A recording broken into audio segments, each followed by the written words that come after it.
जय श्री कृष्णा प्रिय श्रोताओं, आज की वीडियो में सुनेंगे पुरुषोत्तम मास में यानी अधिक मास में गणेश भगवान जी की सुंदर कथा जो बुढ़िया माता को और गणेश भगवान को समर्पित होती है। एक समय की बात है कि बुढ़िया माता मिट्टी के गणेश जी गढ़ रही थी और उनका पूजन करती थी। मिट्टी का गणेश बनाती और रोज़ वह गल जाते, फिर उनका पूजन करती और फिर मिट्टी के गणेश भगवान गल जाते। तब बुढ़िया माता अत्यंत ही परेशान हो जाती है। फिर कहती है कि भाइयों, मेरे भी गणेश जी भगवान सीमेंट के पक्के बना दो, पत्थर के बना दो।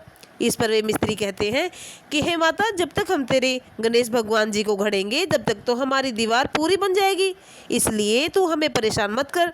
बुढ़िया माता बोली कि राम करे तेरी दीवार टेढ़ी हो जाए। फिर जैसे ही वे मिस्त्री दीवार सीधी करने की कोशिश करते हैं और दीवार को चीनने लगते हैं तो दीवार टेढ़ी हो जाती है। बार बार वो चीने और बार बार दीवार टेढ़ी हो जाए। मिस्त्री के बार बार प्रयत्न करने के बाद भी दीवार टेढ़ी हो रही। फिर वे मिस्त्री उस दीवार को ढा देते। इस तरह से करते करते उन्हें सुबह से शाम हो गई। फिर शाम के समय जैसे सेठ आता है, वह कहता है, अरे मिस्त्रियों, आज तो तुमने कोई काम नहीं किया, आज तो तुमने ये दीवार पूरी नहीं की। फिर वो कहने लगे, अरे साहब क्या बोले, एक बुढ़िया माई आई है, उसने बोला कि मेरे पत्थर के गणेश भगवान घड़ दो, तो हमने मना कर दिया। ऐसा करने के बाद उसने हमें ऐसा आशीर्वाद दिया है कि बार बार दीवार करने पर टेढ़ी हो जा रही है। हम उसे बार बार दीवार को ढा रहे हैं लेकिन दीवार सीधी नहीं हो रही। फिर सेठ ने कहा कि उस बुढ़िया माता को बुलाओ। तभी बुढ़िया माता को वह सेठ बुलवा लेते हैं और मिस्त्री से कहते हैं कि देखो, बुढ़िया माता का सोने का गणेश भगवान जी बना दो। इस पर मिस्त्री कहते हैं कि ठीक है। तब सेठ बुढ़िया से कहता है कि हे बुढ़िया माता, तुम हमारी दीवार को सीधी कर दो और हम तुम्हारा सोने का गणेश भगवान घड़वा देंगे। ऐसा कहने के उपरांत जैसे ही वे मिस्त्री दीवार को चीनते हैं तो सेठ के कहने के उपरांत दीवार सीधी हो जाती है और जैसे ही मिस्त्री गणेश भगवान जी को पत्थर का बना देते हैं तो वे भगवान सोने के बन जाते हैं। इस तरह से गणेश भगवान की कृपा से बुढ़िया माता के गणेश भगवान तो सोने के बन गए और सेठ जी की दीवार सीधी हो गई। इस तरह से दोनों की समस्या हल हो गई। फिर बुढ़िया माता का तो खुशी का ठिकाना नहीं रहा। बुढ़िया माता तो अत्यंत ही प्रसन्न हो गई। इस तरह से गणेश भगवान जी की और बुढ़िया माता की इच्छा पूर्ण हुई। इस तरह से कहा जाता है कि पुरुषोत्तम मास में, अधिक मास में गणेश भगवान जी की कथा को सुनते हैं, दूसरों को सुनाते हैं, सबकी इच्छाएं मनोकामनाएं स्वतः रूप से पूर्ण होती हैं।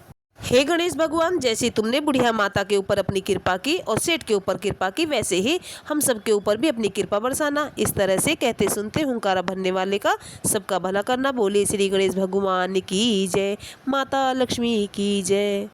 आइए अब सुनते हैं गणेश भगवान जी की सुंदर कथा जो कि गणेश भगवान की पूजा में सुनी जाती है।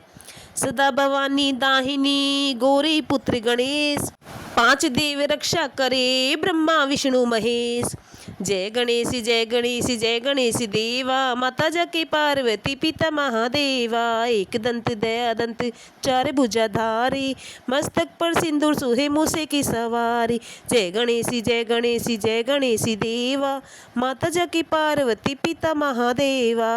अंधन को आंख देती, कोढ़िन को काया, बांझन को पुत्र देत, निर्धन को माया। हार चढ़े फूल चढ़े और चढ़े मेवा, मोदक का भोग लगे संत करे सेवा। जय गणेश जय गणेश जय गणेश देवा, माता जाके पार्वती पिता महादेवा। दीनन की लाज राखो शंभु पुत्र वारी, पूर्ण सब काज करो जग बलिहारी। जय गणेश जय गणेश जय गणेश देवा, माता जाके पार्वती पिता महादेवा।